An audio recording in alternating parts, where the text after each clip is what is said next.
Hola, mi nombre es Michael Rivera Marín, soy monitor de la Corporación Cultural de Puente Alto y me encuentro a cargo del taller de habilidades literarias y ya estamos en la clase número 11 y tal como la clase anterior que dije hiciéramos algo un poco más relajado, un poco más orientado hacia el estímulo de la escritura, ¿cierto? Donde di algunos tips necesarios sobre hábitos saludables de escritura. Me gustaría hoy día invitarlos y presentarles por sobre todo a un escritor que nos acompaña en esta clase, ¿ya? En esta clase vamos a estar junto al escritor Sergio Alejandro Amira, un amigo, ¿cierto?, que es no solo escritor de novelas, cuentos, sino que también es un escritor de cómics. Entonces, conoce todo un amplio espectro de la escritura y, por supuesto, también él es editor general de El Nautilus Ediciones. Y aunque usted no lo crea, quizás ya no lo recuerda, pero en clases anteriores, nosotros estuvimos trabajando con textos de Sergio. Estuvimos trabajando con Otherkin y estuvimos trabajando con Armórica. ¿Cuándo lo hicimos? Cuando buscábamos el tema de el uso de los guiones. Ahí estuvimos nosotros trabajando con textos de Sergio para que vieran cómo se debía redactar bien un diálogo. Así es que, en ese sentido, el trabajo de Sergio nos ha acompañado ya durante el proceso. Así es que me gustaría saludarlo. Sergio, muchas gracias por acompañarnos acá en el taller. ¿Cómo has estado? Muy bien, gracias por la invitación, Michael. Aquí estamos dispuestos para esclarecer algunas materias oscuras relativas a los procesos creativos. Sí, justamente como este taller está orientado a la escritura y estas habilidades que uno debe desarrollar como escritor, me gustaría conversar contigo cómo ha sido el proceso de creación, pero específicamente en esta novela, que fue tu última novela publicada por El Nautilus Ediciones, que es Otherkin, ¿cierto? Así es que exactamente. Me gustaría contarme cómo nace para ti cuando te pones a trabajar, cuando realizas una obra, cómo nace para ti la idea en específico de Otherkin, ¿cómo fue ese proceso? Mira, justamente este es de entre todos mis libros, este es el que siempre elijo o prefiero para hablar justamente sobre la temática que estamos tratando. Porque en lo que se refiere a novela, a mí me toma mucho tiempo, incluso años, llegar a esa, digamos, a llegar a tener el fuego para encender la mecha que produzca esa explosión catártica que lo impulsa a uno a lanzarse hacia el teclado y comenzar a escribir la historia. Antes tienen que articularse varios elementos, tienen que comenzar como a orbitar en torno a mi cabeza, a organizarse, a acoplarse, y ahí como que de pronto aparece la historia. Pero en el fondo yo creo que eso nos pasa a muchos autores, a ti, a Stephen King, a Lovecraft, a todos los escritores también que han sido de influencia para nosotros, que tienen estas ideas que lo andan rondando y de pronto como estas ideas son como en biología, son como estos organismos muy simples que se van uniendo y van formando un superorganismo. Digamos, por ejemplo, el coral, un arrecife de coral, es un superorganismo. Son un montón de seres más simples que se juntan y ese como arrecife de coral vendría siendo la novela. Pero para llegar a eso primero tienen que juntarse todos estos elementos. En el caso de esta novela de Otherkin, partió justamente de esa forma. Necesito otro libro que está por acá atrás. Se me había olvidado tenerlo a mano.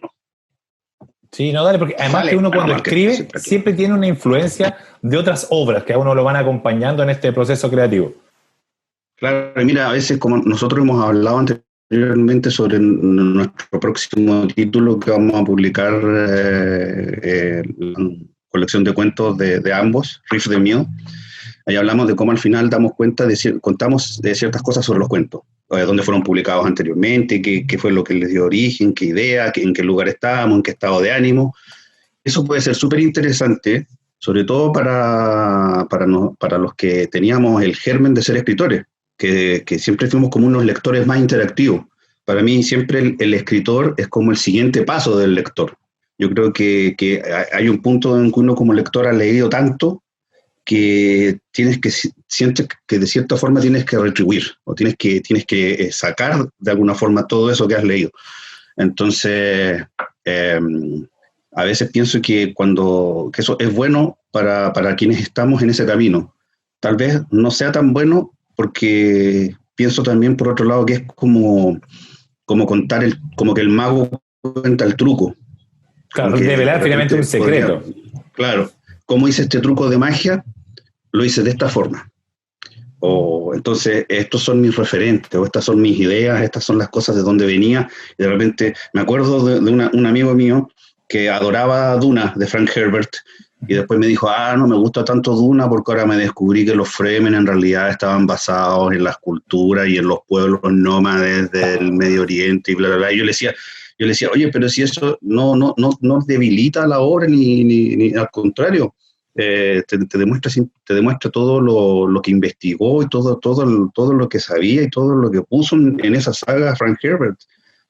No porque tenga un homólogo o se inspiró en algo concreto que existe, va a ser menor o va a ser menos su creatividad, porque ese sigue siendo un universo súper original. O sea, Herbert dijo, este es un universo donde no existen las inteligencias artificiales, no existen los robots. ¿Por qué? Y buscó la forma para justificarlo en la religión, por la yihad butleriana, porque en la Biblia naranja dice, no crearás una inteligencia similar a la del ser humano, como ciertas religiones del Islam prohíben la representación iconográfica de los profetas o de Alá. Entonces, por eso te decía que por un lado puede que sea así, que algunas personas sientan como, no quiero saber cómo se hizo el truco, no quiero saber cómo se llevó a cabo todo esto. Pero hay otra gente que sí, entonces por eso estamos, y uno por lo aprende general, finalmente. esas son las personas, claro, y son esas personas que justamente vienen a los talleres. Entonces esta es una instancia en la que obviamente es útil que hablemos de esto. Entonces, como te decía, con respecto a este libro en específico, a Oderkin, tiene sus orígenes como toda mi escritura, en el arte, en las bellas artes, o en lo que se denomina las bellas artes, o las artes visuales, o las artes plásticas. Como el año 2000, como el 2000, como en 1997 más o menos, en el año 1997, 98, por ahí, había una galería de arte en Santiago que se llamaba La Posada del Corregidor, que es un edificio histórico. No sé después no sé si ha seguido siendo galería de arte o no. En esa época lo era. Era una galería de arte municipal, que era del municipio, de la Municipalidad de Santiago. Y ahí se podía postular como públicamente, así como postulas tú al fondo del libro, presentaba un proyecto para poder tener un espacio. Tenía 2 pisos, la Posada del Corregidor. Entonces, que es un edificio de la época, de esa época, lo que te dice, por la Posada del Corregidor te habla de la época más o menos de la época colonial. Entonces, en el primer piso por lo general había un artista y en el segundo había otro. Y un compañero de curso del Magíster en Artes Visuales, Claudio Correa, me pidió que lo ayudara a ir a desmontar su exposición. La exposición ya había sido, yo no había ido, no sé por qué razón, y él necesitaba ahora descolgar sus cuadros, para lo cual necesitaba ayuda. Entonces yo ofrecí ayudarlo. Fuimos el día específico y ahí vi que había otra exposición, que vi la obra de la otra expositora, que era una artista que se llama Caterina Purdi, y ella lo que hacía era una taxidermia donde combinaba animales y creaba animales quiméricos. Por ejemplo, tenía un Pegaso, y el Pegaso lo había hecho a partir de los restos de un cordero mezclado con un ganso o un pato. Entonces, digamos, era el cuerpo del cordero con la cabeza del ganso y las alas del ganso. Y parecía un Pegaso. Obviamente todo esto hecho mediante la taxidermia, y tengo entendido que con animales que ya habían fallecido, porque si no habría sido bastante terrible. No, claro. Sí, ¿verdad? Tengo entendido que... Entonces ahí me encontré con esto. Fue bastante impresionante, que eso, tú sabes que hay toda una historia en Estados Unidos, en las ferias, cuando sabemos de los carnavales, de los circos, de los freaks.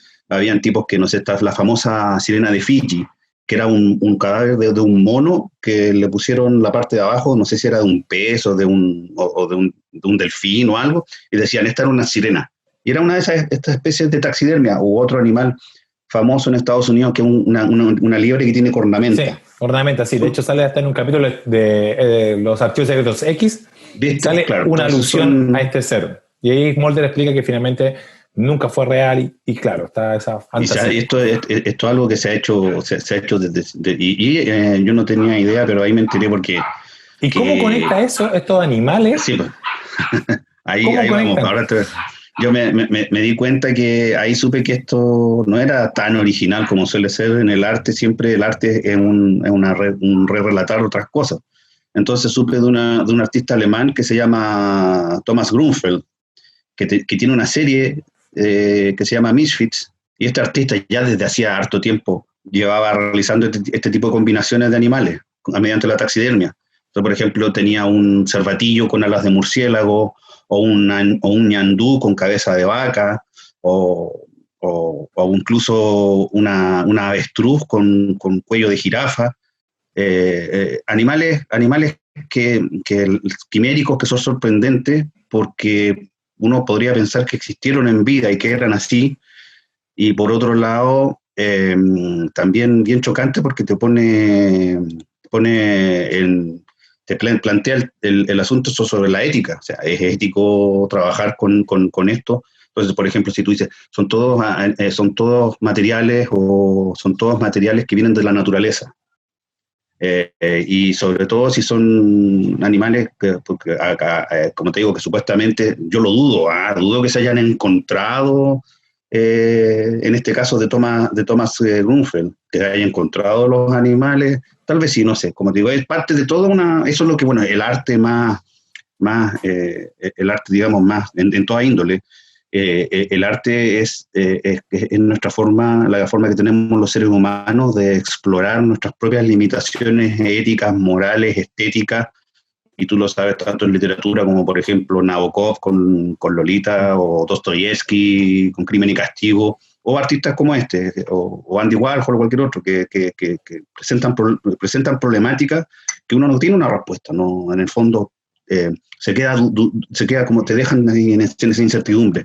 Entonces, yo viendo eso, de entre todos estos animales que tenía, después vi la obra de Grunfeld, y el que me llamó más la atención era el más piola, que era básicamente era el cuerpo de un zorro con la cabeza de un gato, en esta serie de los Misfits.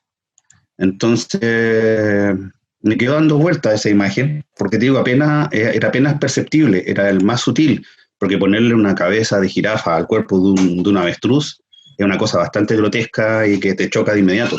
Pero esto apenas te dabas cuenta, decías, uno, como hay algo mal aquí. No, la cabeza es del gato, y además porque estaban en armonía, y el cuerpo era de un zorro pequeño, entonces encajaban bien, era bien sutil. Entonces, claro, no se veía tan chocante como esta cosa de que tiene que hacer una jirafa en el cuerpo de un avestruz. Digamos, son más cercanos porque el avestruz es un ave, la jirafa es un mamífero, el gato y el zorro son dos mamíferos que están más cercanos. Entonces me quedé con esa idea. Se llamaba Misfit, la serie de Grunfeld, y con esta idea del gato y el zorro. El gato que era un zorro, o el zorro que tenía cabeza de gato, que no era gato ni zorro al mismo tiempo. Y eso me llevaba de inmediato al mundo de Lewis Carroll y de Alicia a través del espejo, y de todos estos animales quiméricos que existen en la mitología. Entonces, ya eso quedó dando vuelta un tiempo. Como te digo, eso fue 97 más o menos, 97, 98 por ahí. Y me quedó dando vuelta esa idea, hasta que como 10 años más tarde, mira, 10 años más tarde, se quedó incubando la idea finalmente. Claro, ahí quedó dando vuelta a eso, porque como te digo, yo soy muy yo soy animalista, y de hecho participo en una organización que aboca por los derechos de las personas no humanas, de reconocer a ciertos animales, primates superiores, cetáceos, elefantes, como personas no humanas con derechos. Y todas esas cosas, como te decía, fueron chocantes para mí, pero al mismo tiempo muy interesantes, muy atractivas de desarrollar. Y 10 años más tarde me invitan a una publicación argentina, que es la revista electrónica de ciencia ficción más antigua de toda Hispanoamérica, no solo Latinoamérica, Hispanoamérica, que se llama Axon. Y en Axon... Sí, en Axon hicieron un especial de 37 relatos breves, creo que tenían una extensión, te decían, no sé, 100 palabras, creo que 100 palabras, como el concurso famoso y de Santiago en 100 palabras. No recuerdo cuál era la limitante. Entonces, se llama Ficción Breve 37, varios autores. Y se hizo, esto fue el 2007, lo sé porque ahora lo encontré, me acordé de esto y lo encontré. Entonces, como me dieron esa oportunidad el 2007 y quería contar algo corto, me volví a acordar de este gato zorro. Entonces escribí la historia que la titulé Misfit, o El Misfit. Y en ese, ahí está, El Misfit. Y mira, es tan corta que la voy a leer. Dice: Ronan activó su espada y la hoja vibró tanto que dejó de ser visible. El Misfit atacó primero propinándole un zarpazo, pero el guerrero esquivó la embestida y la cercenada cabeza de lagarto cayó al suelo. El cuerpo de león, sin embargo, entonces ya sabemos que la criatura tenía un cuerpo de león y una cabeza de lagarto, seguía en pie y de su cercenado cuello brotó una cabeza de lobo. Ronan volvió a cortar y otra cabeza ocupó el sitio de su predecesora. Siguió cortando y al Misfit continuaron brotándole cabezas provenientes de todo el reino animal, hasta que apareció la cabeza de león, y entonces Ronan, haciendo acopio de todas sus fuerzas, hundió la hoja en el pecho del Misfit, que se derrumbó con un agónico rugido. Ronan creyó triunfar, pero entonces a las cabezas separadas comenzaron a crecerle cuerpos. Y ahí queda con punto suspensivo. O sea, cortó las cabezas hasta que la cabeza coincidió con el cuerpo. Y ahí pudo recién matar al monstruo. Y como te digo, ahí estaba eso, una historia breve que a la manera de una fábula mitológica. Sí, y eso como fue en lo de la 2007. Hidra. Con los trabajos de Exactamente, que le cortabas una cabeza y le crecían dos más. En este caso le cortabas una cabeza y le crecía otra de un animal diferente. Entonces luego llega, eso del 2007, avanzamos a... ¿cuándo es esto? Finalmente tú nos estás mostrando los procesos en los que se fue transformando la idea que nos va a llevar a Otherkin. Claro, justamente. Ya pasamos a esa... De Axon esto deriva a Octocéfalo. Estoy viendo cuándo se publicó, déjame ver. El 2011. Nos convocan para este libro Octocéfalo, que son 8 autores. Baradit, Flores, Garrido, González, Mérida Roja y Tirapegui, y con ilustraciones del señor Gabriel Rodríguez, co-creador de Lock and Key, que podrán ver en Netflix, parece. Sí, yo no la he visto. Y ahí el Misfit se convirtió en este cuento que se llama Martina y el Fennec. Y ahí ya pensando en este gato zorro, y y había olvidado mencionar también al Principito, al zorro del Principito. Entonces me había quedado dando vueltas la obra de este alemán, la que llegué por la obra de Catipurdi, la obra de Lewis Carroll, específicamente todo lo en torno a Alicia, y el Principito, especialmente el capítulo con el zorro. Y luego el cuento de Axon, decido desarrollarlo en algo más extenso para esta convocatoria de Octocéfalo, que era un libro de la colección Gran Angular, que me parece que era una colección infanto-juvenil. Sigue siendo. Ya, entonces, la idea era escribir cuentos que fueran atractivos como para ser ilustrados por Gabriel Rodríguez. Y todo giraba en torno a esta idea del 8. Éramos 8 autores. Ahí ven que la portada es un 8 que si se pone de esta forma nos da el infinito. Hay 8 criaturas además aquí que están como la serpiente Ouroboros tragándose una a las otras. Y yo desarrollo este cuento, el Misfit, y queda el personaje de Ronan, se convierte en el personaje del abuelo, que es Anton Rudchenko. Y aparece el personaje de la nieta del guerrero, que es Martina, que es la que ahí aludimos. Entonces, esto, básicamente aquí vemos que aparece de nuevo el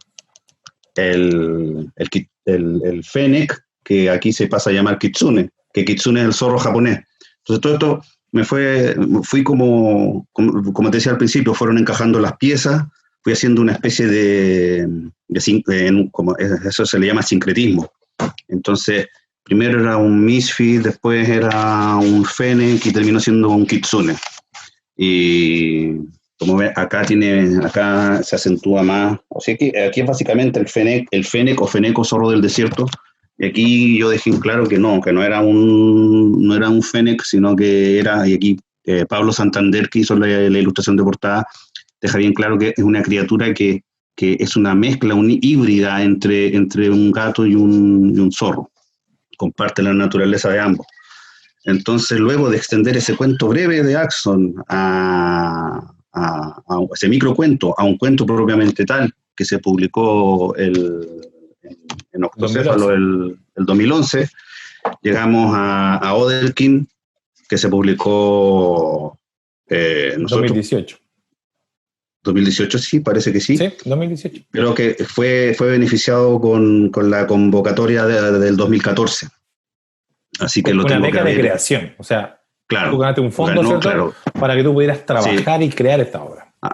Entonces, como esto se publicó en el 2011 y tuvo muy buena recepción el cuento, y hartas personas me preguntaban qué pasaba después, porque como suele pasar en mis cuentos, quedaba la idea de que seguía o que no se resolvía todo. Entonces me preguntaban, y bueno, ¿y viene algo después? ¿Va a haber más material al respecto? Y dije, bueno, ya que parece que tuvo buena recepción entre los lectores, podrían hacer la novelización del cuento. ¿Ves? Vamos siguiendo otro paso más de complejidad, del microcuento al cuento largo, a un cuento experimental, ya a una novela. Entonces lo postulé el 2013 y lo gané para el 2014. En esa época había que tener me parece que como el 70% ya escrito, para una cosa muy, muy extraña, porque es una beca de creación a la que tú llegabas con el 70% del libro creado. Entonces era básicamente una beca de finalización, porque te estaban pidiendo más de la mitad de la novela escrita, ya lista. Entonces creo que fue las bases van cambiando todo el tiempo, pero en esa época eran así estrictas. Entonces lo presenté, gané la beca de creación, y se redactó la novela y se publicó en una primera versión, que no la tengo por aquí, creo que no la tengo. Pero... No, yo tampoco la he visto nunca, por lo menos esa versión, que fue una edición limitada finalmente. Sí, fue una edición limitadísima que se llamó Kitsune, porque yo dentro yo no me manejaba muy bien con esto de las becas de creación, y existía la creencia en aquel tiempo de que uno tenía que poner en la beca de creación que con parte del dinero que uno iba a ganar iba a publicar el libro que uno había escrito. Esa idea me la había dejado un amigo que ganó, que tú ya hemos hablado de él, Pedro Díaz Cartes, que se ganó un fondo con el Necronomicon y usó ese fondo para publicar el Necronomicon. El Necronomicon, el Austronomicon. Bueno, comprenderán por qué la confusión. Sí. El Austronomicon. El Austronomicon, los nombres perdidos del sur, o los nombres, sí, algo así se llamaba. Entonces, él ocupó la beca de creación para publicar el libro.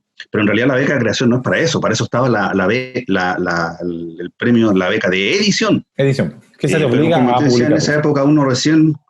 Claro, nosotros recién estábamos comenzando en esto.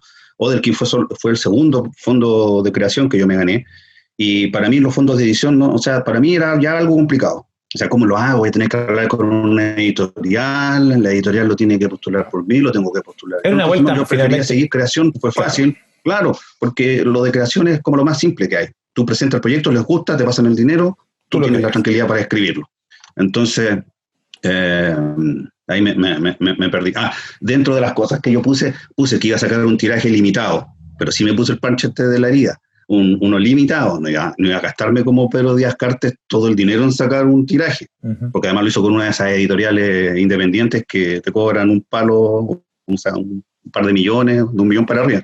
Entonces yo dije que iba a sacar una edición limitada. Tuve la gran ventaja que no puse cuántos ejemplares iba a sacar. Así que me contacté con un editor que tiene una Editores Fantasmas de La Serena, que él hace los libros a mano, hace unos libros preciosos, y él había trabajado con un amigo, con Carlos Lloró, le había hecho algunos libros.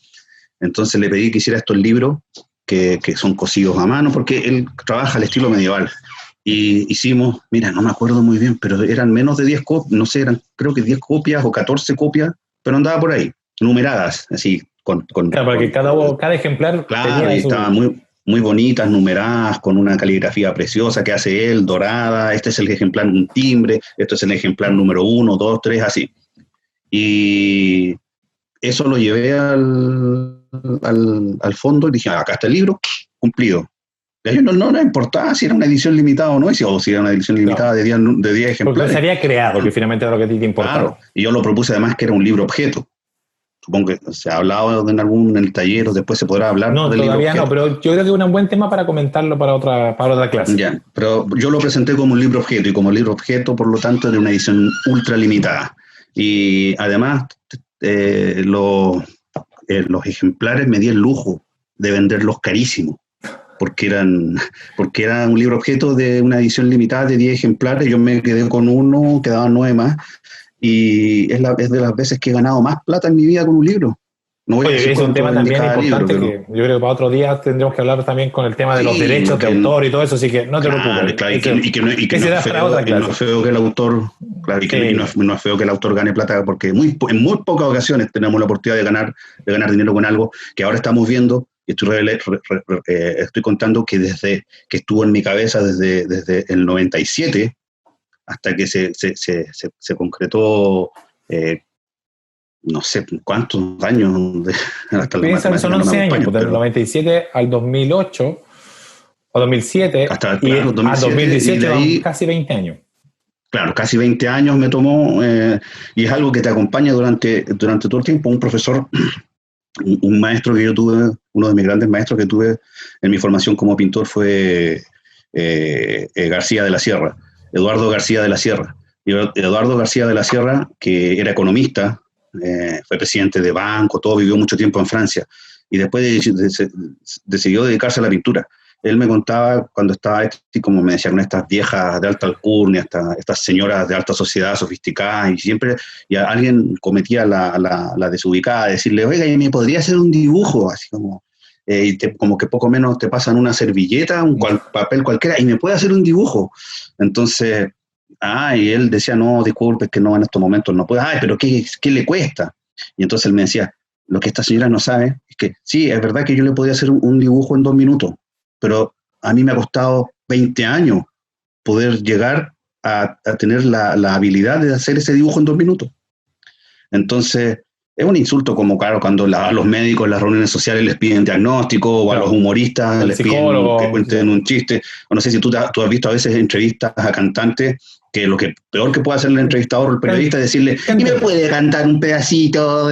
Claro. Eso es Oye, ofensivo. Sergio, Hay algunos cantantes que nos se lo queda, toman de buena manera y otros que no. claro, nos va quedando poco tiempo para esta conversación, entonces llegamos al 2018, llegamos a Other King con la beca ahora de creación, o sea, de Sí. edición. ¿En qué habíamos quedado? El 2014, beca Claro, de eso, creación, beca de creación. y el 2018 se publica con beca de edición, Uh-huh. porque usamos la lógica de que si teníamos una beca de creación, era lógico que al postularlo a de edición ganáramos, porque ellos mismos le habían dado el pase en la primera oportunidad, y por eso está ahí el logo del Estado y todo eso. Uh-huh. Y se publica a través del Nautilus Ediciones, con ilustraciones de portada e interiores de Pablo Santander, que también hizo las de Armórica, y este fue creo que nuestro tercer título publicado, Sí. porque antes publicamos Draco. Y ese es el proceso creativo, no solo creativo, sino de edición, de creación, por todas las partes que pasó. Esta idea, pensemos que pasó por 3 editoriales. Lamentablemente no tengo el otro libro aquí, el Kitsune. Y cuando la extendiste, ¿cuándo te demoraste más o menos en escribir ya esta versión final, que podríamos decirlo que es una versión novela de microcuento, cuento, ahora esta edición final, que es una novela de 200 algo páginas, son 215 páginas? ¿Cuánto demoraste para cerrar con eso? Pregunta. 2 años. Bien breve. Fueron como 2 años. Y del momento en que me gané la beca de creación, fue un año completo dedicado específicamente, porque como tú bien sabes, como tú bien sabes, porque tú eres el editor. Hay que decir que Michael es el editor de Otherkin y él edita todos mis títulos publicados en el Nautilus. Tú como editor sabes que es un libro que, si bien no es muy extenso, sí es muy complejo, tiene una densidad, porque como decimos aquí, es una historia sobre historias, que fue lo que yo quise reflejar en todo este proceso que estamos hablando, en todas estas historias que les he contado de cómo dio origen la idea, y mencioné a varios autores, a varios artistas de distintas disciplinas, incluso terminamos hablando de los cantantes, de los médicos, de los pintores, y de esto, eso se refleja aquí, porque aquí yo lo que le dije al fondo del libro, que lo que quería yo del cuento, quería agregar más elementos pedagógicos. Entonces, el proyecto lo vendí de manera tal que dije, voy a estar enseñándole cosas a los niños y a los jóvenes sin que se den cuenta que les estoy enseñando cosas. Entonces voy a tratar temas y los enumeré, tales como física, química, zoología, botánica, astronomía, historia y geografía, conceptos avanzados de ciencia con respecto a los agujeros de gusano, mitología, y todo eso está aquí a través de historias que le cuentan a la protagonista, a Martina. Algunas se las cuenta el kitsune, otras se las cuenta su abuelo, otras son historias porque es verdad que nuestras primeras historias que escuchamos son las de la familia, la historia que te contó tu papá, tu mamá, tu abuelo, un tío, y los amigos, y después llegamos a estas historias que nos cuentan los profesores, o la historia de nuestro país, del mundo, etcétera. Todo es historia, todas son historias, y eso yo quería que este libro fuera una celebración de la tradición de contar historias, tanto oral como escrita, porque sabemos que tenemos una historia oral primero, y luego ni siquiera es necesario que esté escrito. Claro, pero siempre está, y es siempre el está valor presente. de la historia. Sí, es el valor de la historia. Sergio, bueno, te agradezco montones tu tiempo para poder compartir tu experiencia detrás de esta gran novela, ¿cierto? Que es Otherkin, y que tuvo muchos procesos, que eso es como lo más bonito y como lo interesante poder mostrarle a los estudiantes, porque generalmente en un taller literario uno abarca cuentos. Es la primera vez que cuento todo esto, ¿eh? Que se revisa una cronología. Nunca había visto, nunca había hecho algo tan comprensivo como hasta ahora. Así que esta es una exclusiva para tu taller. Sí, no, muchísimas gracias. De hecho, yo no recordaba tampoco eso de la taxidermía inicial del proceso. Nunca lo quise comentar porque, como te digo, a mí me incomoda esa parte, pero ya ha pasado tiempo y siendo honestos hay que revelar las fuentes también. Sí, no es mi culpa si ese arte existe, yo me he expuesto a él. Y que es parte porque si finalmente ese arte es bien chocante, escribiste una novela que finalmente termina teniendo un sentido educativo. Entonces, eso también es parte del proceso como de autor. Justamente hoy día una de estas jóvenes bookstagrammers que lo leyó, a la cual le enviamos el libro, me escribió contándome lo mucho que le había gustado y me preguntaba si todas esas historias yo las había sacado de alguna parte. Le dije, sí, mira, si tú las buscas, una historia es de Vietnam, otra es germana, otra japonesa, otra hay una chilena, hay una italiana, la de la potranca mágica, y yo, eso sí, todas pasadas por mi sedazo, o sea, todas fueron adaptadas, son mis versiones personales. Al fin de la novela, lo que queremos contar. Como el cuento de hada, ¿verdad? Que el cuento de hada es una readaptación, sabemos que hay muchas versiones de distintos cuentos. Así que eso es, y me deja muy conforme, porque como tú dices, se hace una especie de proceso también alquímico y de sanación, donde uno puede obtener algo bueno y positivo, porque finalmente, para mí, para mí es mi libro favorito de los que yo he escrito. Es el libro al que le tengo más cariño y el que más me gusta. El que siento que en el que estoy en mi punto más alto. Espero no estar decayendo ahora, sí, porque cuando uno alcanza, tú sabes, una cima, después tiene que solo bajar. O sigue. Claro, así que, pero si es así, me voy a ir muy feliz. Sí, muy feliz y contento.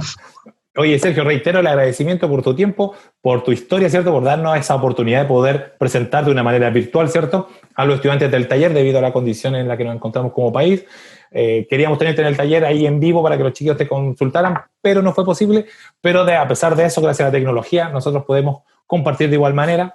Si tengo observaciones de los chiquillos, no tengas duda que te las voy a mandar para que puedas ahí darle respuesta a los estudiantes. Y quién sabe, si en una otra clase no podemos contar contigo viendo esas mismas consultas de los estudiantes, poder trabajar. Claro, también sería bueno poder establecer el diálogo, que es la parte que quedamos aquí truncada. Que nos queda truncada. Así es que muchísimas gracias, doy por terminada la clase y esto obviamente va a estar disponible prontamente. Y por sobre todo, el taller que venga, espero también tener algo como entretenido, porque ya sería un mes de septiembre, ¿cierto? Que es nacional, ¿no?